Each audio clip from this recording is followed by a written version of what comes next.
பகவத்கீதையில் 5வது சாப்டரில் 6வது ஸ்லோகம். சந்நியாசஸ்து மகாபாஹோ துக்கமாப்துமயோகதः யோகயுக்தோ முனிர்பிரம்ம நச்சிரேனாதி கச்சதி. இப்போ இதுக்குள்ளே அர்த்தத்தை பார்க்கலாம்.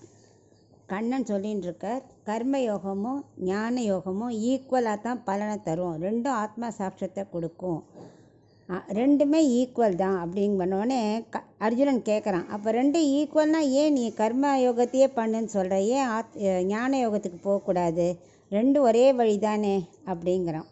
அதுக்கு அவர் சொல்ல, ரெண்டும் ஒரே வழி அதுதான் ஆத்ம சாட்சாத்காரத்தை தான் கொடுக்கும், ஆனால் கர்மயோகம் செய்யறது உனக்கு ஈஸி, நான் முதலே சொல்லியிருக்கேனே, இது ரொம்ப கஷ்டம், இது அடையிறது ரொம்ப கஷ்டமோ. அது மட்டும் இல்லை, ஞான யோகிகள் கர்மயோகம் பண்ணாமல் டைரெக்டாக எடுத்தோடனே நான் கண்ணை மூடின்னு காட்டில் போய் உட்காந்துக்கிறேன்னா அது பலன் கொடுக்காது, அது ஆத்மா சாட்சாத்காரத்தை கொடுக்காது. கர்மயோகம் வழி ரொம்ப முக்கியம். அதனால் எப்போவுமே இந்த கர்மயோகம் பண்ணுறவா என்ன பண்ணுவா, எப்போவுமே ஆத்ம சிந்தனை இருந்துகிட்டே இருக்கும் அவளுக்கு. அவளை தான் முனிகிங்கிறார், அதான் கர்மயோகி அப்படிங்கிறார்.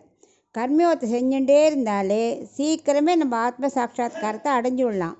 அவ்வளவு சீக்கிரம் ஞான யோகி கிடைக்காது, அவளுக்கும் கிடைக்கும், ஆனால் ரொம்ப கஷ்டப்பட்டு கிடைக்கும். ஏன்னா அவள் தியானம் பண்ணிகிட்டே இருக்கணும், மனசு கண்ட்ரோல் பண்ணணும், புலன்களை கண்ட்ரோல் பண்ணணும், ரொம்ப கஷ்டம் அது.